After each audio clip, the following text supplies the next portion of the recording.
अस्सलाम वालेकुम, welcome to my channel teach with Maida. तो आज हमारा जो बीएड का कोड है 8624, उसके चैप्टर 1 के जो हमारे पास मोस्ट इंपॉर्टेंट क्वेश्चन एग्जाम में रिपीट हो रहे हैं उसको देखेंगे वो कौन कौन से हैं और उसकी एक्सप्लेनेशन क्या है। वीडियो को स्टार्ट करने से पहले मेरे चैनल को सब्सक्राइब कीजिए, वीडियो को लाइक कीजिए एंड शेयर कीजिए। तो चलिए हम अपनी वीडियो को स्टार्ट करते हैं। अच्छा, चैप्टर 1 में जो हमारे पास है ना, सिर्फ 3 ही क्वेश्चन ऐसे हैं जो वेरी वेरी इंपॉर्टेंट है और ये तीनों ही मोस्ट इंपॉर्टेंट क्वेश्चन है। इनमें से हम कोई नहीं ऐसे कर सकते कोई एक भी स्किप कर दें तो आपका हो जाएगा। ये तीनों ही क्वेश्चन इंपॉर्टेंट है और ये तीनों ही आते रहते हैं, तो ये तीनों मस्ट कीजिएगा। तो चलिए हम इसको स्टार्ट करते हैं। हमारे पास पहला क्वेश्चन आ रहा है कि डिफाइन इंट्रोडक्शन, या डिफाइन कर लें या इंट्रोडक्शन कर लें, एक ही बात है इसमें। ठीक है, nature, significance and objective of secondary education.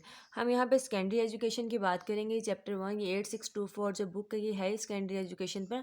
तो सबसे पहले उसकी डिफ़ाइन, उसका नेचर क्या है, उसकी सिग्निफिकेंस क्या है, उसके ऑब्जेक्टिव क्या है, उस सब चीज़ों के बारे में डिस्कस करेंगे। तो सबसे पहले हम इसका इंट्रोडक्शन देखते हैं। अच्छा, इंट्रोडक्शन में सबसे पहले हमारे पास क्या है? इंट्रोडक्शन में सबसे पहले हमारे पास आ रहा है कि secondary education is an important sub sector of entire education system. वो कह रहे हैं कि जो सेकेंडरी एजुकेशन है वो एक इम्पोर्टेंट सब सेक्टर है किसका? Entire education system. मीन्स पूरी एजुकेशन सिस्टम का जो सबसे इम्पोर्टेंट सेक्टर है वो हमारे पास सेकेंडरी एजुकेशन है। और ये कौन सी क्लास के लिए होती है? ये होती है 9 से 12 क्लास के लिए जो एजुकेशन होती है उसको हम सेकेंडरी एजुकेशन कहते हैं।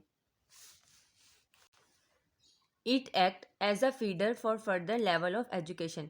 वो कहते हैं ये ना एक फीडर की तरह एक्ट करती है further level of education. Means secondary के बाद हमारे पास हायर एजुकेशन होगी, ठीक है ना, उसके लिए ये एक फीडर की एक्ट करती है। मीन्स कि स्टार्ट होती है किसी भी किसी भी चीज़ की बेस बनाना स्टार्ट करती है। लाइक एजुकेशन की जो बेस बनाती है वो सेकेंडरी एजुकेशन होती है for further level of education के लिए। ठीक है, नेक्स्ट वो कह रहे हैं कि it provide middle level worker that work for economy of country. वो कहते हैं कि ये जो है ना सेकेंडरी एजुकेशन, जो सेकेंडरी एजुकेशन हासिल करता है वो मिडल लेवल वर्कर, समटाइम होता है कि सेकेंड ईयर के बाद लोग नहीं पढ़ते हैं, ठीक है ना, वो वर्कर बन जाते हैं जो कि काम करते हैं हमारी इकोनॉमी ऑफ कंट्री के लिए। ठीक है, नेक्स्ट वो कह रहे हैं कि quality of higher education depend on the quality of secondary. अब वो कह रहे हैं कि एजुकेशन, हायर एजुकेशन की जो क्वालिटी है ना वो डिपेंड करती है किसी क्वालिटी पर? Secondary education. देखिए आप, अगर आप एक एफएससी जो या आप एफए या एसएस जो भी है एक अच्छे कॉलेज से करें, मीन्स ऐसे कॉलेज से करें जिसकी क्वालिटी अच्छी है, जिसके पढ़ाने का मेयार अच्छा है, ठीक है ना, देन आपकी बेस एक अच्छी बनेगी। ठीक है ना, तो आप अगर आपकी क्वालिटी पहले से ही एजुकेशन की अच्छी होगी देन आप हायर एजुकेशन जो होगा तो उसकी क्वालिटी भी तो डिपेंड करेगी ना उस पर कि आप वहाँ कौन से ऐसे हायर एजुकेशन में जाएंगे। डेफिनेटली अगर आप अच्छे पढ़ने वाले, अच्छे ग्रेड आएंगे तो आप किसी अच्छे हायर एजुकेशन में भी जाएंगे, ठीक है ना, तो उसकी क्वालिटी भी इस पर ही डिपेंड करती है हायर एजुकेशन की। So it prepare youth for higher education. तो वो कह रहे हैं वो यूथ को प्रिपेयर करते हैं किसके लिए? हायर एजुकेशन के लिए करते हैं। अब यूथ को कैसे प्रिपेयर करते हैं हायर एजुकेशन के लिए? देखिए 9, 10 फर्स्ट ईयर सेकेंड ईयर ये करने के बाद ही हमें पता चलता है कि हमने अपने लाइक बीएस करना है, हम लोगों ने कोई और डिग्री लेनी, इंजीनियरिंग करनी, मेडिकल जाना है, तो हमें हायर एजुकेशन की तरफ ये प्रिपेयर करती है यूथ को, माइंड बनाती है एक इंसान का ना, कि एक स्टूडेंट का माइंड बनाती है कि आपने हायर एजुकेशन कौन सी हासिल करनी है। तो ये स्टूडेंट का माइंड बनाती है, यूथ को तैयार करती है हायर एजुकेशन के लिए। ठीक है, नेक्स्ट वो कह रहे हैं कि secondary education is a stage where student enter adolescence the most critical stage of life. अच्छा, वो कह रहे हैं सेकेंडरी एजुकेशन एक ऐसी स्टेज है जहाँ पे स्टूडेंट जो होते हैं ना, मीन्स अपने चाइल्डहुड से लाइक एडल्ट, अपनी लाइक वो कहो ना मेच्योर पन आ जाता है बच्चे में, तो उस स्टेज में एंटर होते हैं। 8th क्लास तक बच्चा होता है, बचपना होता है उसमें, लेकिन 9th क्लास में वो मेच्योर होने लग जाता है, मीन्स एडल्ट होने लग जाता है। ठीक है, तो ये मोस्ट क्रिटिकल स्टेज होती है ज़िंदगी की। ठीक है ना, नेक्स्ट वो कह रहे हैं कि 4 year program provide the teacher student a chance to start or to follow the program and activities that lead to development of positive behavior। अच्छा, वो कह रहे हैं कि टीचर और स्टूडेंट को एक चांस प्रोवाइड करती है कि वो कुछ ऐसे प्रोग्राम को फॉलो करें, कुछ ऐसी एक्टिविटीज़ करें जो कि डेवलपमेंट करें, किसमें डेवलपमेंट करने, पॉजिटिव बिहेवियर की डेवलपमेंट के लिए काम करें। ठीक है ना, ये कहते हैं 4 साल ऐसे होते हैं जिसमें बच्चे की या स्टूडेंट की या टीचर की डेवलपमेंट के लिए भी काम किया जाता है। नेक्स्ट हमारे पास आ रहा है कि नेचर इसकी क्या है। पहले हमारे पास सिंपल डेफिनेशन थी, ठीक है, उसके बाद अब हमारे पास नेचर इसकी क्या है। नेचर क्या है? वो कहते हैं कि preparation of skilled man power for country. वो कहते हैं कि ये सलाहियतें पैदा करती है किसके लिए? मैन पावर और कंट्री के लिए। ठीक है, इसका क्या मतलब है? इसका मतलब ये है, देखिए स्लाइड पे पहले एक एक बच्चा, अगर एक स्टूडेंट जिसमें स्किल्स आएंगी, ठीक है ना, वो कंट्री के डेवलपमेंट के लिए काम करेगी ना, तो इसका यही मतलब है यहाँ पर, ठीक है। उसके बाद वो कह रहे हैं कि basis of quality of education for higher education. ये बेस है किसकी? क्वालिटी ऑफ एजुकेशन की। क्वालिटी ऑफ एजुकेशन मीन्स कि मेयार होती है एजुकेशन का, किसके लिए? हायर एजुकेशन के लिए। मीन्स ये हायर एजुकेशन की बेस बनाता ही नहीं है, ये मीन्स क्वालिटी ऑफ एजुकेशन को भी इम्प्रूव करता है। ये मीन्स एजुकेशन की जो बेस होती है ना, वो सेकेंडरी एजुकेशन है, ठीक है। नेक्स्ट वो कह रहे हैं formation of character at this level, ठीक है। कहते हैं करेक्टर बनता है इस लेवल पर आकर। अब वो करेक्टर कैसे बनता है? अब ज़ाहिर सी बात है, बच्चा एक बचपने से निकलता है, देन वो अच्छे बुरे की तमीज़ सीखता है। मीन्स उसने सोचना क्या है, क्या पॉजिटिव चीज़ है, क्या नेगेटिव चीज़ है, उसका फ्यूचर क्या होगा, उसमें उसने किस में इंटरेस्ट लेना है, उसने क्या सीखना है ना, ईच एंड एवरीथिंग जो है ना, वो सेकेंडरी लेवल पे सीखते हैं, ठीक है।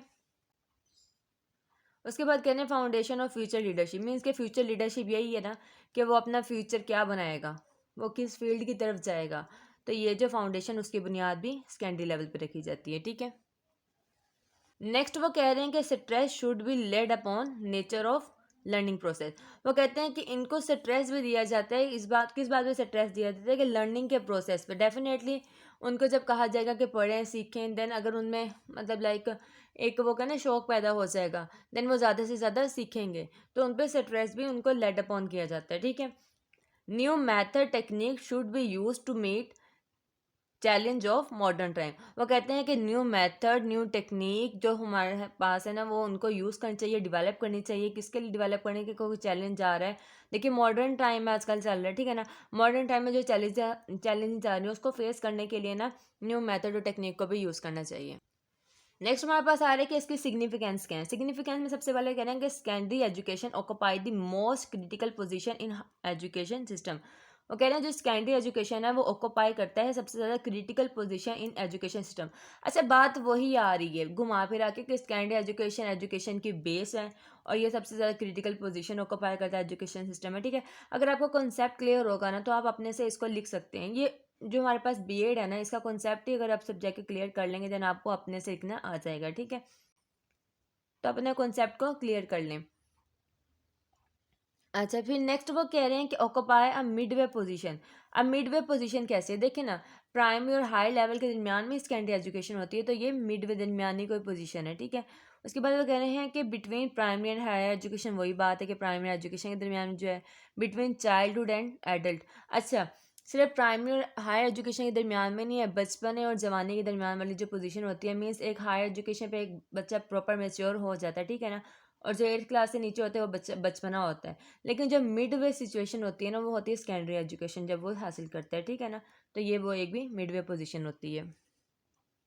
नेक्स्ट वो कह रहे हैं क्या transitional role between basic and further education. Means basic और लाइक एक बेसिक एजुकेशन होती है, और फिर हायर एजुकेशन के दरमियान में भी एक ट्रांजिशन रोल प्ले करता है, ठीक है।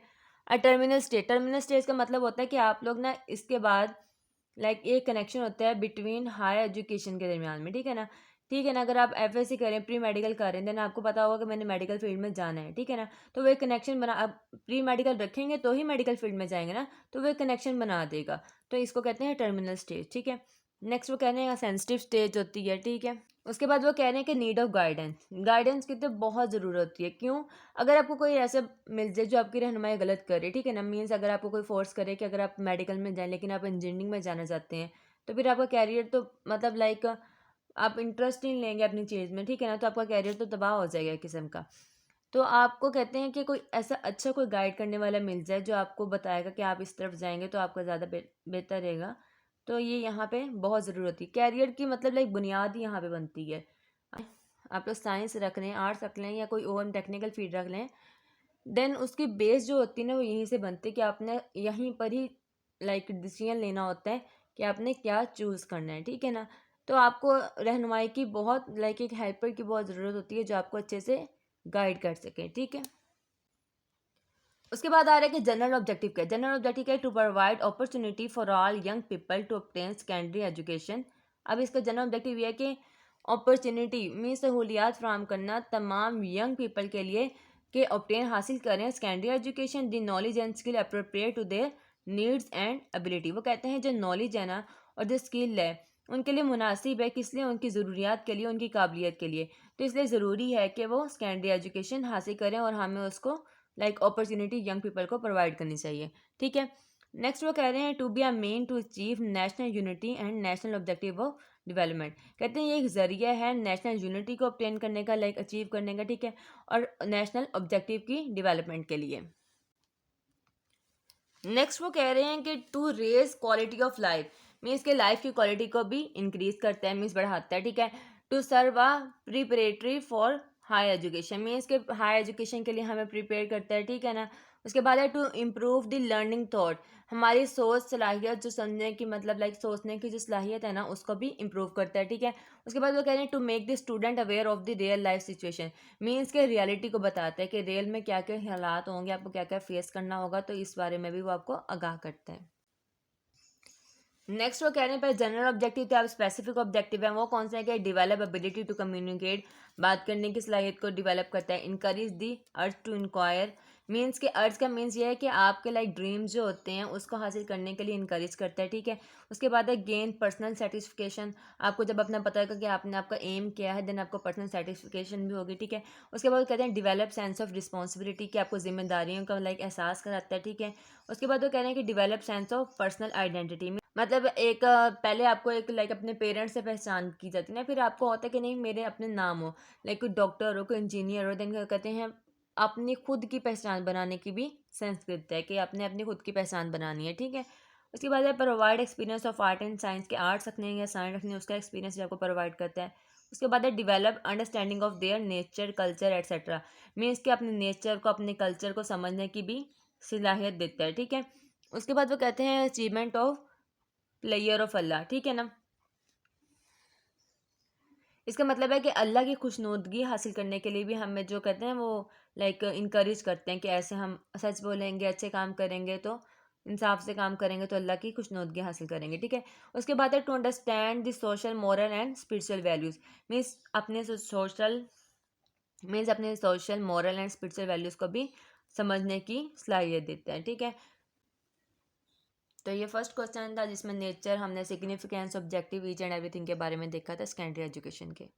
नेक्स्ट हमारे पास क्वेश्चन है aim and objective of education for preparing practising Muslim and for creating Islamic social welfare state. अच्छा, इसमें क्या आ रहा है, वो कहते हैं कि हमें एम ऑब्जेक्टिव बताना है एजुकेशन के लिए किसी इस्लामिक कंट्री को कैसे हमने एक सोशल वेलफेयर स्टेट बनाना है। ठीक है ना। और हमने इस्लाम को कैसे प्रमोट करना है उसके बारे में सारा कुछ होगा, उसके एम एंड ऑब्जेक्टिव क्या हैं। ठीक है। उसके बाद वो कह रहे हैं स्टार्ट हो रहे हैं आंसर इसका, आफ्टर द इंडिपेंडेंस इन 1947। ठीक है ना। पाकिस्तान की आज़ादी के बाद, ठीक है ना, पाकिस्तान बनने के बाद effort was made to provide a definite direction in education. वो कहते हैं कि एजुकेशन में ना एफर्ट स्टार्ट होगी कि उसकी कैसे डेवलपमेंट की जाएगी। ठीक है ना, पाकिस्तान में। ठीक है। Quaid e Azam laid down aim that provide guidance, Quaid e Azam ने कोई एम बनाए जो कि प्रोवाइड करते हैं हमें गाइडेंस को, रहनुमाई जो है ना वो प्रोवाइड करते हैं। ठीक है। उसके बाद वो कह रहे हैं the country cannot survive और become advance without any policy. कहते हैं कोई भी जो मुल्क होता है, कोई भी कंट्री जो होती है, कैन नॉट सर्वाइव, कोई भी सर्वाइव नहीं कर सकती या कोई एडवांस नहीं बन सकती। क्यों नहीं बन सकती? विदाउट एनी पॉलिसी, किसी भी पॉलिसी के बगैर। ठीक है। कोई पॉलिसियाँ होंगी इसको फॉलो करते हैं अपनी तरक्की के लिए, अपनी डेवलपमेंट के लिए, अपने सर्वाइव के लिए, अपने मुल्क को एडवांस बनाने के लिए। ठीक है ना। तो इसके लिए पॉलिसी लाजमी होनी चाहिए। नेक्स्ट वो कह रहे हैं कि जो दी policy has mention upgrading quality of education in दीन। अब वो क्या पॉलिसी थी? ठीक है ना।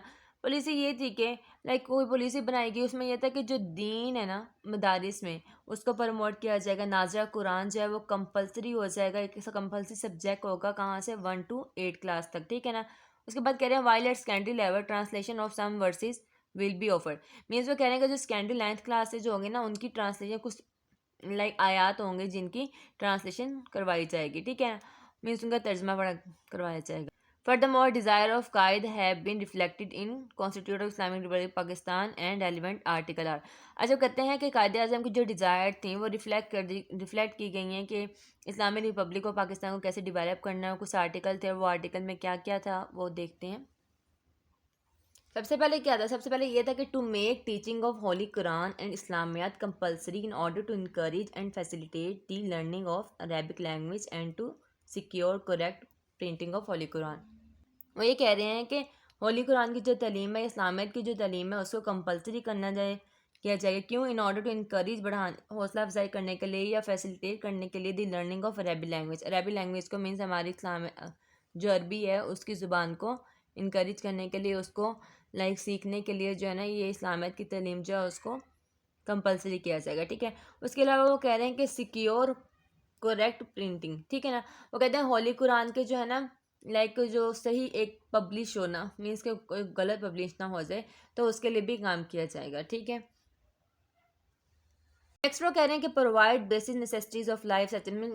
वो कहते हैं कि बेसिक ज़रूरियात, बुनियादी ज़रूरियात ज़िंदगी की वो प्रोवाइड की जाएंगी। वो कौन कौन सी है? फूड है, कुल मीन्स खुराक है, क्लोथिंग है, हाउसिंग है, एजुकेशन है, मेडिकल फैसिलिटीज़ है। किसको? तमाम सिटीज़न को। इन तमाम सिटीज़न में हमारे पास जो आते हैं, हमारे पास तमाम सिटीज़न होते हैं, ज़रूरी नहीं मुस्लिम और नॉन मुस्लिम भी आ जाएंगे, तो तमाम सिटीज़न को ये सहूलियत प्रोवाइड की जाएंगी। ठीक है।